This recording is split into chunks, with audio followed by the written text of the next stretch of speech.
دا خلک رووتل او خپل سیاست چمکاولو لپاره دوی دا کم مقتولین کورنۍ چې د دوی په سر باندې سوداګانې کوي، د دوی په سر باندې مطلب دا سیاستونه کوي او د آیا خلک او د عزت خلک بېعزته کوي. زه د دې پلیټ فارم د طرفه چې کوم پولیس اهلکار دي هغوی ته هم دا یو میسج کنوی کوم چې ګوره تاسو د دې یو فریق په چې کوم دا ډرګ مافیا دي او قبضه مافیا دي تاسو د دوی په وینا باندې د خلکو بېعزتي کوئ، نو دا ښه خبره نه ده، ځکه چې د هرې خبرې یو کانسیکوینسز وي. دویمه خبره دا ده چې هر یو کار په اتفاق کیږي، چې زمونږ اتفاق وي نو انشاءالله ټولې مسلې به حل کیږي. موږ چرم انتشار نه غواړو، نه موږ دا خبره کوو چې یاره لکه دا خلک زموږ دشمنان دي، دغه هم زموږ وروڼه دي. دا کم رفت او دا کم تضاد چې پیدا کړی دی نو دا یو څو مردارانو پیدا کړی دی چې خپل ځان د پیداګیر دپاره او د خپل ځان د مخکې کولو دپاره د خان او د کیسان یو تنازع جوړه کړې ده. دویمه خبره دا ده چې دا کم اف آی آر شوی دی نو دا خو اوس د ټولې علاقې ته ښکاره شوه چې په دې کې 80 لکه روپۍ دا استعمال شوي دي، فیاض ته حواله شوي دي او دې کې په نور خان او په بلال خان باندې په 80 لکه روپۍ پکې دا په دې اف آی آر کې چارج کړي دي. د دې وجه دا ده چې دا کومه ځمکه ده د چاچا خان او د نور خان ترمنځ یو مسله شروع ده چې په هغې کې الریډي 35 لک روپۍ د امجد سالار او فیاض سالار خوړلي دي. دغه پټې د نور خان نه اړولې دي او دغه پټې چې دی د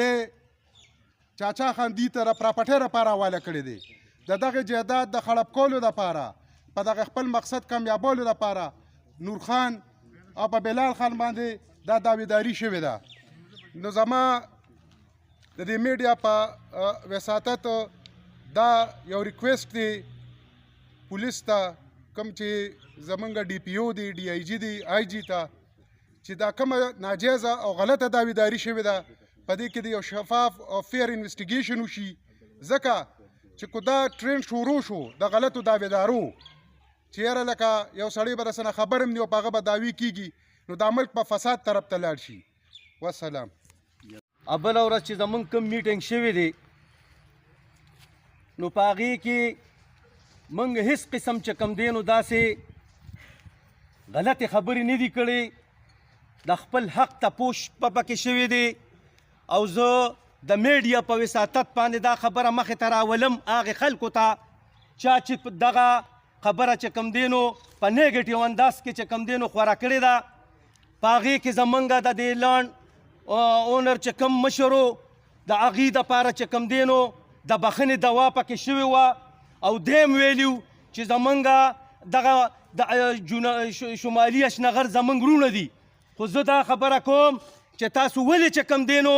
بې اتفاقۍ پیدا کوئ، تاسو ولې چې کوم دی نو د علاقه چې کوم دی نور هم د بدامنۍ اړخ ته بوځئ. زه د هغې ځای خلکو ته چې کوم مخوریز دي، څوک وایي چې موږ په دې علاقه خفه کیږو، څوک وایي چې موږ د علاقه ګولي ګلزار کوو، نو زه هغوی ته هم ویم او زموږ دا د دې ځای چې کوم مشران دي دوی الریډي چې کوم دی نو دوی خو مذاکرات کوي، دوی خو چې کوم دی نو دا پروګرام روغې ته بوځي، خو دغه ځای کې څه شرپسند خلک دي چې هغوی چې کوم دی نو دا نه غواړي چې د علاقه کې دی چې کوم دی نو امن جوړ شي. ملګرو موږ او دا علاقه مونږ خو ټول عمر چې کوم دی د پښتون قام دپاره چې کوم دی نو چغه والې ده، دا ټول خلک وایي چې پښتون قام دی چې کوم دی نو سوکاله او په ترقۍ وي، خو چې دغسې یو څو کسان هغې کې ډېر ښه کسان هم شته هغوی هم ښه خبرې کړې وې چې موږ د علاقه امن ته بوځو، خو د دې ځای نه د دې مشرانو په وساطت هم دا خبره کوم چې دوی هم وایي چې موږ هم چې کوم دی نو امن ته چې کوم دی نو دا کوم چې کوم حالات شروع دي موږ یې بوځو. خو اوس خبره دا ده چې موږ به انشاءالله په دې شیز باندې چې کوم دی اتفاق لرو که چرې هغوی وایي چې زمونږ یونټي ده یا زمونږ دغه دی نو دا د دوی بول دی، هلته چې کوم دی نو هم زمونږ خلک شته او د هغوی خلک هم موږ دا نه ویو، د هغوی روزګارونه هم دلته شته، خو که چرې دغه شیزونه دوی په بل اړخ بوځي نو زیان او تاوان به چې کوم دی نو ټول عمر بیا د دغې خلکو وي، څوک چې پکې چې کوم دی نو دا شر جوړوي. زما وروڼو الله رب العزت ډېر لوی احسان او کرم وشو چې الله رب العزت یو آفت او یو عذاب زمونږ او ستاسو د سر نه لر کړ د الله پاک په عذابونو کې یو عذاب بې اتفاقي ده چې الله پاک کله ناراضه شي د یو قوم نه د یو کلي نه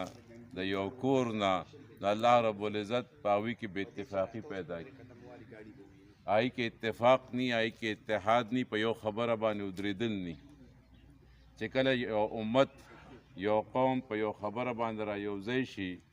او هغه خبره د الله د حکم مطابق وي د پیغمبر د طریقې مطابق وي په هغې کې څه ظلم نی څه دغه نی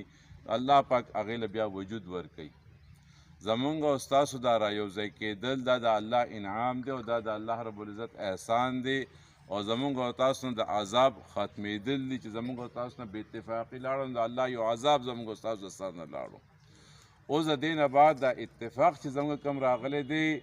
نو دا زمونږ د الله د حکم مطابق راغلی دی څه د ظلم اتفاق زمونږ نه دی راغلی چې مونږ ظالمان شوي یو او د ظلم دپاره را یوځای شوي چې دا خپل دا ظلم دې له نور څومره دیر ورکو دا نور څومره مضبوط کو نه بلکې یوازې زما دا خیال نه چې زه مظلوم یم دا کس چې کوم داسې ده ته لږ کیمره ور واړوې د ده نه زیات مظلومه بل څوک شته نو په لویو مالکانو کې دي په وړو مالکانو کې نه دي په لویو مالکانو کې دي او دې په کورونو کې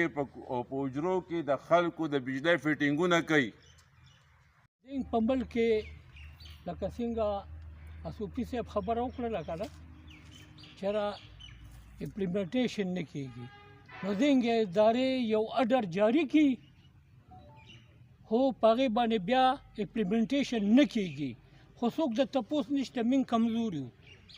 او دا د پښتو یو دغه ده چې د سر یې لرې سردار به نه شي او چې د سر یې نه وي نو سرخیل شي موږ دا خبره صرف کوو چې دا پښتانه ټول یو پښتانه دي لکه دا کومه واقعه چې په پاړچنار کې او په دغه کې وشول دغه ځای کې څه چې دي نو هندوان او مسلمانان پکې نور ټول پښتانه دي الحمدلله نو موږ ټول پښتانه یو موږ به د بل د عزت خیال هم ساتو خو خپل عزت هر چاته دا بل د عزت د ډېر زیات ګران دی نو موږ به د خپل عزت خیال هم ساتو او که کله زنګ دغه شانته اتفاق جوړ شو نو انشاءالله خو لکه څنګه چې هغه خانجي دا خبره وکړله که نه چې کله یو اډر وشو د هغې امپلیمنټیشن نه کېږي که نه نو دغه بیا د ادارو کمزوري ده زه دومره پورې ویلی